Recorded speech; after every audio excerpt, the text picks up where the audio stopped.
bénéficier de financement. Donc le contrat arrive à échéance le 31 décembre. La commune s'est ainsi engagée à appliquer les directives de la LAF et à modifier ses règlements de fonctionnement à chaque fois que nécessaire. Il est donc proposé à l'Assemblée délibérante de modifier la partie de notre règlement relative au créneau de réservation, l'application de la circulaire 2014-009. Cette modification sera applicable au 1er janvier 2015. Donc avant, vous voulez que je vous lise tout? Non, c'est bon. Donc ce qui change. Donc l'article 7, la réservation des plages horaires. Les parents réservent des plages horaires en fonction de leurs besoins, des besoins de leurs enfants et des possibilités d'accueil de la structure. Ces plages horaires permettent de diversifier les temps d'accueil. Un contrat de réservation est signé entre les parents et la directrice. C'est un contrat de mensualisation revu chaque année en janvier. La facturation s'effectuera en tarification horaire et sera comptabilisée en heures pleines, considérant que le décompte d'heures s'effectue à partir de 7h30. Les heures réalisées au-delà du contrat prévu sont facturées en plus en appliquant le barème national des participations familiales. Aussi, il est proposé à l'Assemblée délibérante d'approuver la modification de l'article 7 du règlement du fonctionnement des établissements d'accueil de l'enfance en application de la circulaire, comme indiqué ci-dessus, et de l'appliquer à compter du 1er janvier 2015. Voici aussi Madame le maire a signé le règlement du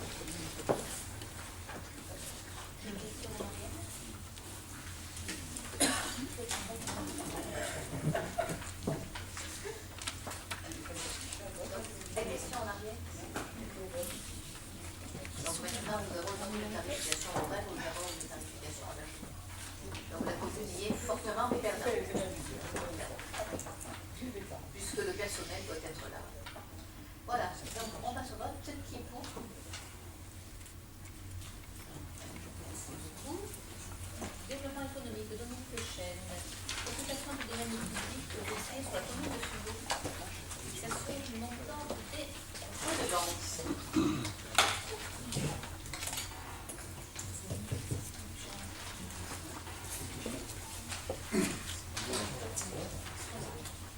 Le Code général de la propriété des personnes publiques, en particulier l'article 2125-1, dispose qu'en matière de redevance d'occupation du domaine public, le paiement de l'occupation est la règle, la gratuité d'exception.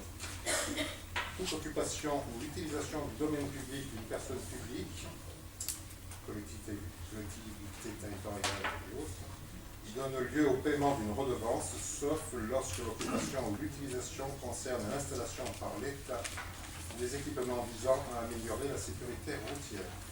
Par dérogation aux dispositions de l'alinéa précédent, l'autorisation d'occupation ou d'utilisation du domaine public peut être délivrée gratuitement. Soit lorsque l'occupation ou l'utilisation est la condition naturelle et forcée de l'exécution de travaux ou de la présence d'un ouvrage intéressant un service public qui bénéficie gratuitement à tous. Soit lorsque l'occupation ou l'utilisation contribue directement à assurer la conservation du domaine public lui-même. En outre, l'autorisation d'occupation ou d'utilisation du domaine public peut être délivrée gratuitement aux associations à but non lucratif qui concourent à la satisfaction d'un intérêt général. Sur ce point, les associations bénéficiaires d'une gratuité devront être préalablement labellisées par le comité de sélection relatif aux festivités sur la commune de Sugo. À ce titre, elles obtiendront la gratuité après délibération du conseil municipal. Les sociétés et entreprises privées ne peuvent faire l'objet d'une gratuité d'occupation du domaine public. Cependant, les entreprises mandatées par la collectivité bénéficient de la gratuité d'occupation du domaine public. En conséquence, il est nécessaire de déterminer pour la ville de Sugo le montant des redevances d'occupation de son domaine public par ou pour le compte des personnes physiques ou morales, publiques ou privées.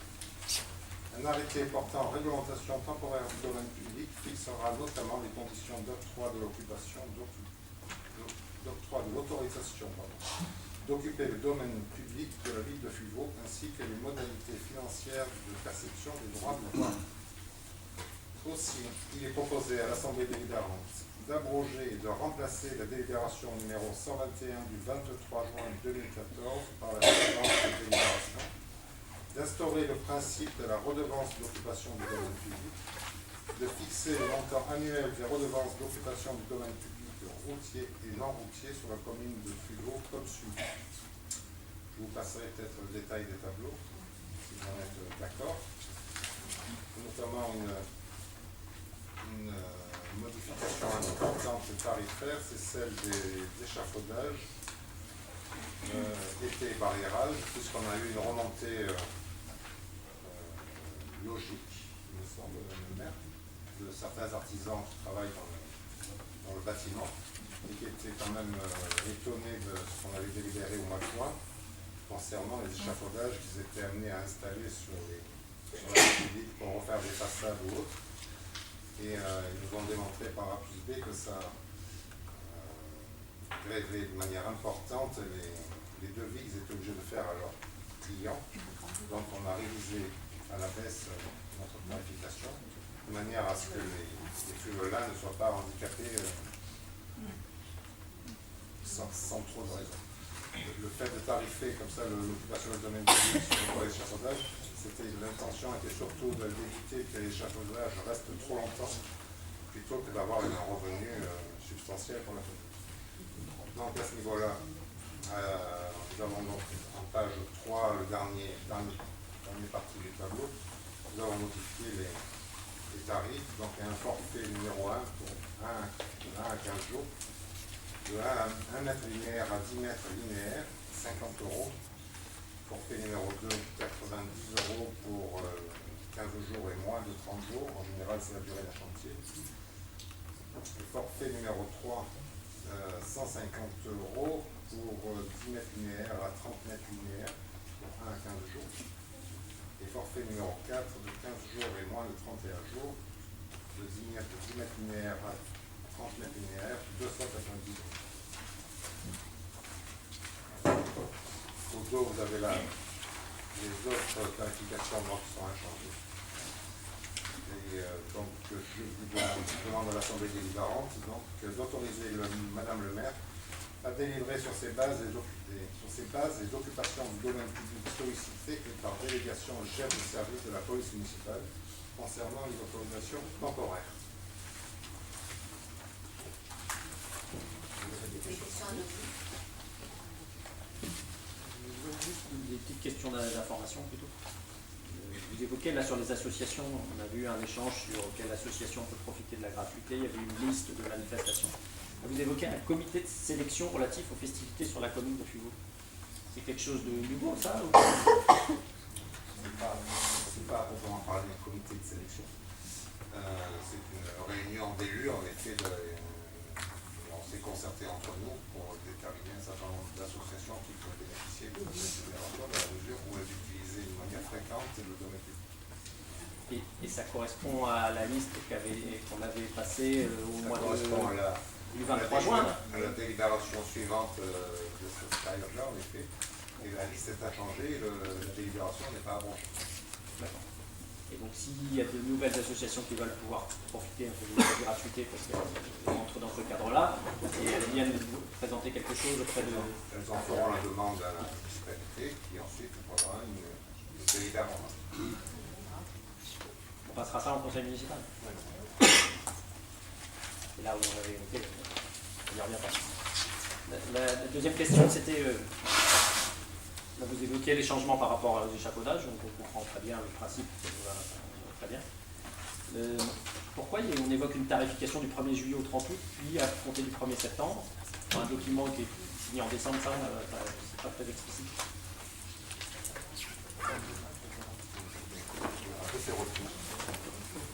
Mais là, ça avait déjà été utilisé ce tarif-là.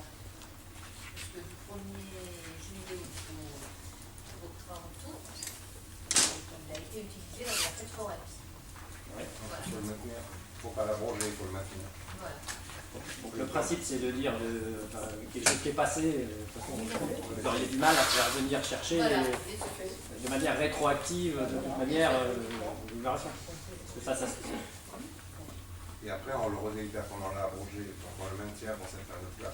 Et après, on le redélibère, c'est la dernière partie du tableau. Le 1er septembre, ça veut dire que des échafaudages qui ont été montés en septembre, on leur demandera de payer ce tarif-là et pas celui qui avait été voté le 23 juin. Tout à fait. Et on vote ça en décembre, c'est pas gênant, ça n'a pas de vue administratif. En plus, comme dit Dominique Prochaine, on a reçu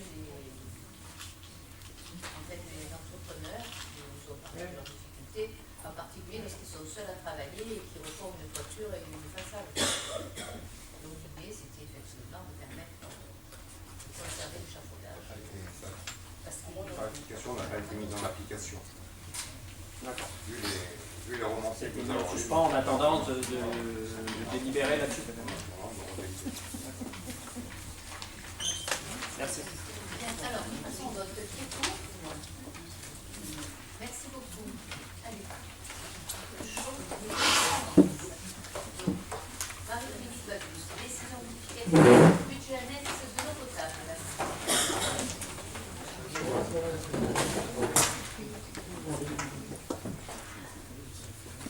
Ah, le budget, c'est validé.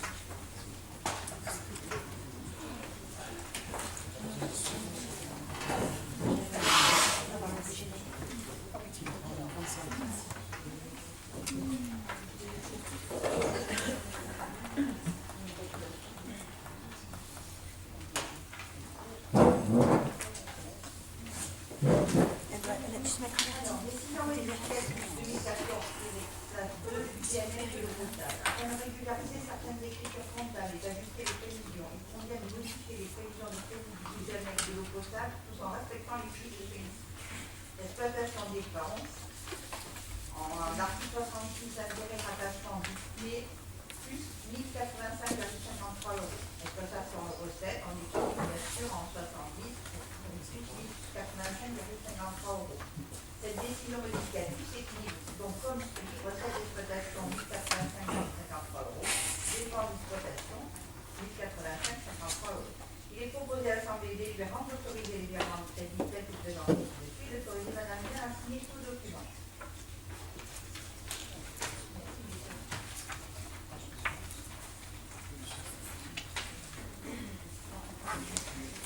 Donc, des questions du tout. Et donc la raison de cette nouvelle entre guillemets, décision modificative, c'est lié à quoi?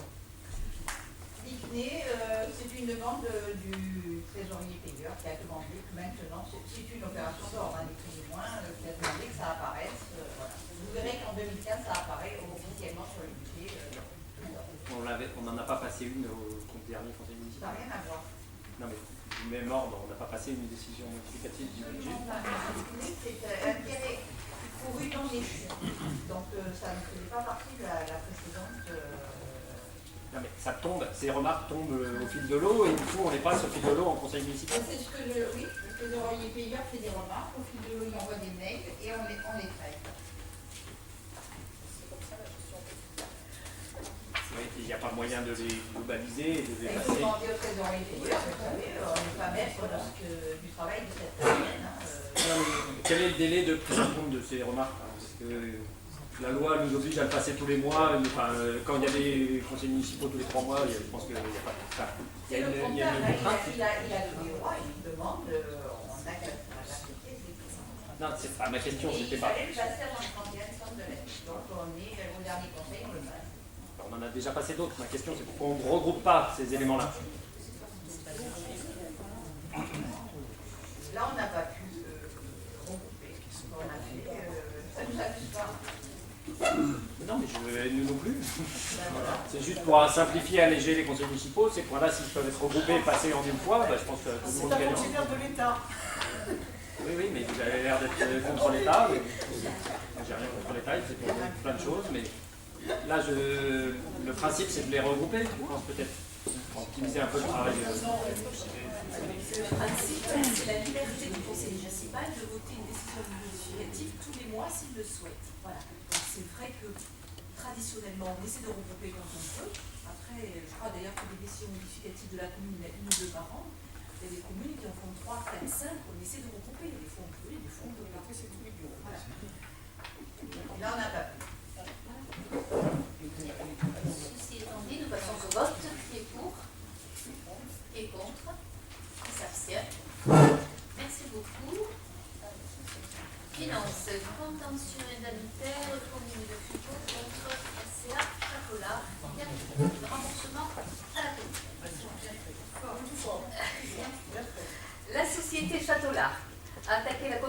dès 2003 pour demander réparation financière en raison de sa difficulté à mettre en œuvre les droits à bâtir de 65 800 mètres carrés issus du document d'urbanisme de 1997. La SCA et la SCI demandaient au tribunal de condamner la commune à verser une somme de plus de 100 millions d'euros en réparation du préjudice subi du fait de l'obstruction de la commune à la réalisation d'opérations aménagement au sein de la ZAC.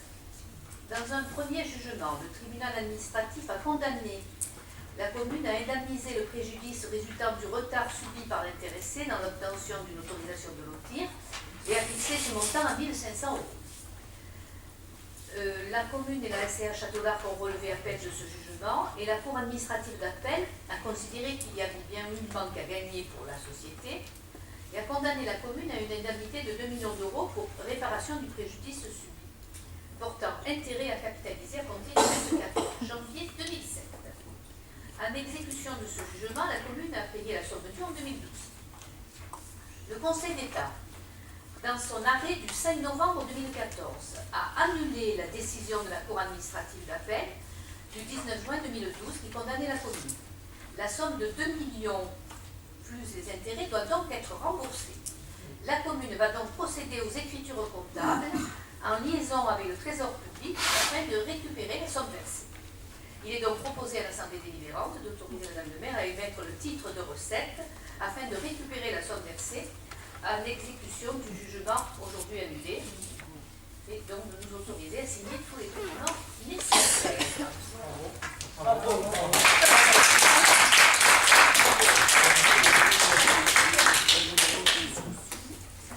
Petite question. Pour une fois qu'on peut discuter du sujet, on va échanger sur le sujet.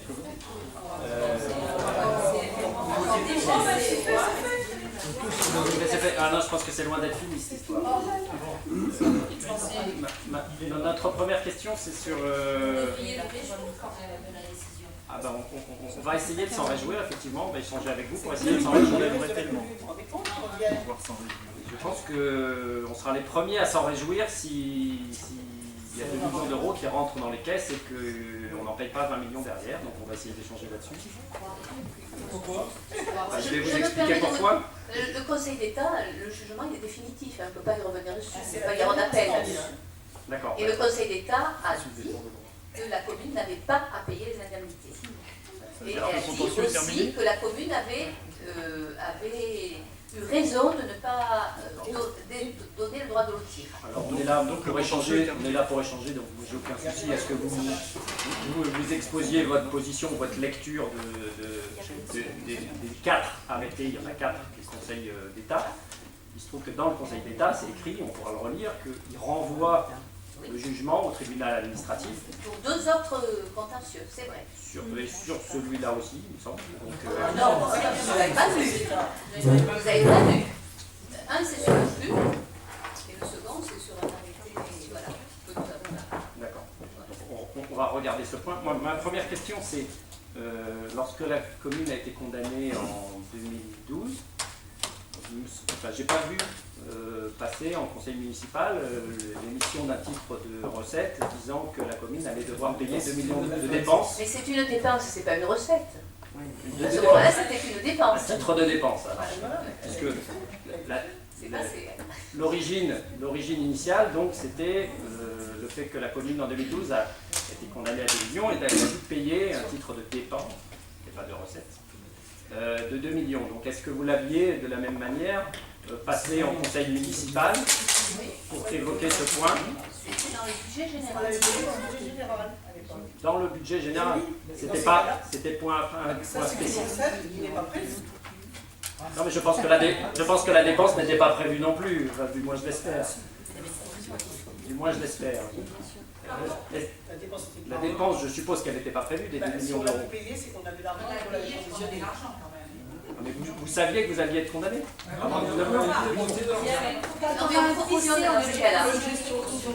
Déjà dit à la barre. Vous avez provisionné, tant mieux.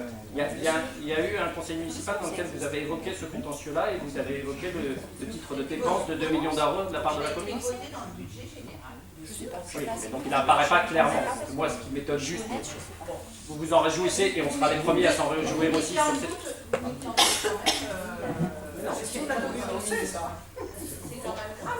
On ne peut pas le passer dans le budget, ça, puisque c'est une décision qui est tombée hors budget. Là, maintenant, Mais je ne sais pas, moi. Il faut être logique aussi.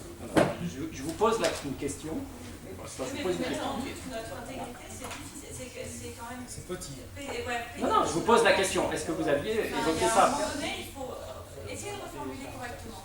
Parce qu'il y a des moments où vous mettez en doute certaines choses. Et au bout d'un moment, c'est pas acceptable. C'est une information que vous amenez. Oui, mais c'est une information. Est-ce que l'information de la même manière, elle avait été amenée lorsque la commune a été condamnée? Évidemment, comment voulez-vous qu'on paye 2 millions d'euros sans le faire voter à qui que ce soit? Alors j'aimerais bien en voir la trace. Alors, je répète, c'est dans le budget général de la commune, il y avait un provisionnement pour ce genre de situation. On ne savait pas ce qu'il en adviendrait, mais nous avons donc payé ce qui était prévu. Mais c'était dans le... Il n'y avait pas marqué dépenses pour Château-Larc en face. Voilà. attendez, la préfecture, le trésorier payeur n'aurait jamais laissé la commune payer si ça n'avait pas été prévu. Et s'il n'y avait pas eu de l'argent. C'est pas une question de prévision, c'est une question d'information. Là, je suis sur le principe de l'information. Vous pensez que les Fubelins n'ont pas été informés sur ce sujet? C'est ma question. Est-ce que c'est passé en conseil municipal? Toutes les campagnes électorales, on en a parlé. Il me semble que Toutes les campagnes électorales. vous l'avez évoqué à certains trucs également. À l'époque, on était en 2012, on n'était pas en campagne électorale. Et c'est ressorti encore en 2014. Voilà. Donc ça, c'était ma première question. Juste, je voulais préciser, il y a deux choses. Premièrement, la commune ne peut pas payer une dépense si la somme n'est pas prévue au budget. Donc il y a forcément eu un acte de décision modificative du budget pour prévoir la dépense des 2 millions. Sinon, si la ligne budgétaire n'était pas approvisionnée, jamais nous n'aurions pu prévenir, premièrement. Et ça, c'est sous le contrôle du trésorier payeur général. La deuxième chose, c'est que lorsqu'il y a une décision de justice, il y a obligatoirement ou une délibération du conseil municipal ou une décision du conseil, une décision de Madame le maire qui est présentée au conseil municipal qui suit. Donc c'est ou l'un ou l'autre, mais il y a forcément eu une décision et un arrêté de Madame le maire en ce sens. Et la provision de Madame le maire, oui, Monsieur le maire a été Si vous avez les éléments, on regarde. Il n'y a pas de souci d'information. On va pas sortir les budgets depuis 2007. Ils sont consultables. Non, vous évoquez un point qui me paraît intéressant, c'est sur le fait de dire, vous considérez que la procédure est close sur ce point-là. Alors, sur les deux, sur le contentieux indemnitaire et sur le droit à lotir de 2006. Cela, c'est terminé. Terminé. D'accord, alors qu'est-ce qui reste ouvert là? Il reste ce qui a été renvoyé en cour administrative d'appel pour l'écriture du délibéré, puis le Conseil d'État a estimé qu'il manquait un élément dans cette écriture. Uniquement sur le PLU. Bien sûr. Quel est votre sentiment? Alors, ma question elle est très claire. Quel est votre sentiment sur cette affaire? Est-ce que vous pouvez dire aujourd'hui, très clairement, sur le fait que, vu ce que reste comme potentiellement suite judiciaire à cette affaire, est-ce qu'on peut considérer que sur l'aspect, on va dire, financier, ce dossier est clos pour la commune? Là, nous n'en savons rien. Pour l'instant, sur ces deux aspects, oui. Ensuite, sur l'aspect financier, vous savez, les choses tant qu'elles ne sont pas jugées, on ne va pas ni intervenir, ni commenter. Nous n'en savons rien. La justice, c'est la justice. Oui, sur le PLU. On parle du PLU, hein. Par contre, sur le droit à lotir, c'est gagné, ça. Hein. Voilà. D'accord, mais si vous dites ça, c'est que sur le PLU, à la limite, on verra ce que donne effectivement la procédure, si l'un ou l'autre des deux parties souhaite aller en cours administratif. Sur l'aspect financier, moi je parlais du coup, c'est-à-dire qu'aujourd'hui, le dossier est clos d'un point de vue financier. Il ne peut pas y avoir de recours de la part du pétitionnaire qui est Château-Larc vis-à-vis de ces résultats-là. Il n'y aura rien d'autre sur l'aspect financier qui peut mettre en péril les finances de la commune. Vous êtes clair là-dessus? C'est-à-dire que sur le Conseil d'État, la décision est définitive. C'est la dernière instance. C'est la dernière instance. Alors peut-être qu'ils vont trouver autre chose, hein, ça. Oui. Ouais. Cette décision du Conseil d'État, vous considérez que c'est une bonne nouvelle pour la commune? Ah, une très très bonne nouvelle. Je vous Oh, le dis, bah je vous le dis sincèrement. Et laissez-moi finir ma phrase si vous le voulez bien. D'accord? Une très très bonne nouvelle pour la commune si la commune récupère 2 millions d'euros, parce que ça fera du bien aux finances de la commune et aux Fuvelins. Mais une très mauvaise nouvelle si ces 2 millions amènent à la suite d'une procédure qui nous fera coûter 20 millions dans quelques mois. Voilà. Ah bah, c'est peut-être des informations que vous n'avez pas, effectivement. Ah ben sûrement, parce que 20 millions d'euros, on a absolument entendu parler. D'accord. Manifestement, le pétitionnaire qui est Châteaulard qui n'a pas envie de rester là. Ça fait très longtemps, nous le savons parfaitement. De C'est deux pour choses ça que je l'une. ne m'avancerai De deux choses l'une. Soit on est sur un dossier qui est le PLU, et à la limite, on va aller, la commune de Fuveau va aller en procès avec lui sur le PLU, etc. Il y aura des échanges sur le PLU, et vous ne savez pas comment ça finira, et moi non plus, et lui non plus, et la justice suivra son œuvre. Contact. Et là, on est sur un aspect réglementaire vis-à-vis du dossier. Soit vous considérez, tel que vous l'énoncez là, c'est un blanc, enfin vous dites, sur l'aspect financier, c'est clos. Mais bravo, bravo, moi je serais le premier à dire bravo si la commune en reste là et qu'effectivement il n'y a pas de suite à donner sur cette affaire-là. On n'a aucun état d'âme là-dessus. vous voyez. Effectivement, le Conseil Mais c'est d'État, cette engagement. c'est le dernier recours. Après, sur l'aspect financier, vous dire que demain on récupérera nos 2 millions, nous n'avons pas. Voilà. Non seulement je ne suis pas sûr qu'on arrive à les récupérer, mais je le souhaite pour la commune. Et je vous le dis sincèrement, on n'a aucun état d'âme. Ils ont déjà dépensé? On n'a aucun état d'âme là-dessus, on le souhaite pour la commune. Par contre, la vraie question dans cette affaire-là, c'est si on arrive à récupérer 2 millions mais qu'on en paye je ne sais combien au-delà, parce qu'on n'a pas su trouver un dossier à la main avec le pétitionnaire en question, ça c'est une vraie question. Et vous me permettrez de la poser, parce que si dans quelques années on est amené à payer je ne sais combien, on repassera le film de cette journée dans lequel tout le monde se gargarisait d'avoir, et moi le premier si je vous dis que le débat est clos d'un point de vue financier. Par contre, si ça ne l'est pas et qu'on est amené à payer un certain nombre de montants, on se reposera la question. Vous voyez ce que je veux dire? Je pense que personne ne se gargarise par contre de quoi que ce soit. Simplement, je pense que vous avez également posé de nombreuses questions à de nombreuses reprises. Et vous aviez raison, puisque vous aviez droit à l'information et c'est normal. Et vous savez très bien le nombre de fois où on a été en procès, etc. Et les 2 millions d'euros ont été compliqués à avaler parce que la preuve en est, c'est que justement ils ont annulé le jugement. Simplement, on ne se gargarise absolument pas. Mais au moins, accepter qu'on soit content, effectivement, que le Conseil d'État ait annulé cette décision. On n'est pas là. Que personne ne se gargarise, c'est juste ça. Que les choses soient très claires. Moi, je voulais juste apporter une chose sur ce dossier-là, c'est qu'en début novembre, il y a 4 dossiers qui sont passés au Conseil d'État. Il y en avait 2 sur le PLU et 2 sur le recours indemnitaire. Le recours indemnitaire, il montait quand même à 244 millions d'euros, alors qu'ils en demandaient 246. Je ne sais pas si vous vous rappelez de ça. Ça a été, les deux ont été complètement annulés. C'est-à-dire qu'en matière de contraintes financières par rapport à l'aménageur qui est Châteaulard, on n'a plus aucun sou à sortir.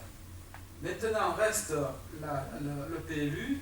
Le PLU, pour eux, il n'existe pas, et pour nous, il existe. On est clair? Si on parle clairement, c'est comme ça. Donc ce qui est renvoyé sur la cour administrative d'appel, la cour administrative d'appel, c'est uniquement pour que ce PLU tombe, pour que le poste vienne se réappliquer, et à ce moment-là, Châteaulard aurait, je dis bien, aurait peut-être des droits à construire. Mais ça, il va falloir qu'il le prouve. Et c'est pas évident avec ce qui a été jugé le 5 novembre par rapport au dossier de Lotier. Il faut être clair, nous souhaitons en sortir par le haut de ce dossier. Bien sûr. Je pense que tout le monde a un intérêt à ce que justement ça se régularise et qu'on n'ait pas l'espèce d'épée de Damoclès là qui traînait. Voilà. Donc je pense que ça, je pense qu'on partage tous cette ambition-là. C'est ça. Notre question derrière, c'est ça. Donc si vous nous dites aujourd'hui très clairement l'ensemble des procédures liées aux aspects financiers sont closes, et on se réjouit du fait que la commune récupère ou essaye de récupérer